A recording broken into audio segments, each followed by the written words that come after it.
সবচেয়ে ভয়ঙ্কর কয়েকটি হাদিস শোনাবো আপনাদের। রাসূলুল্লাহ সাল্লাল্লাহু আলাইহি ওয়াসাল্লাম বলেছেন,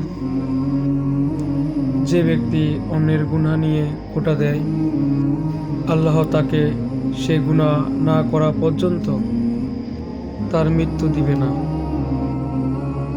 রাসূলুল্লাহ সাল্লাল্লাহু আলাইহি ওয়াসাল্লাম আরও বলেছেন, মৃত্যুর পর তাদের মাথা পাথর দিয়ে ভাঙা হবে, যারা ফরজ নামাজ না পড়ে ঘুমিয়েছিল এবং যারা কোরআন গ্রহণ করে ছেড়ে দিয়েছে।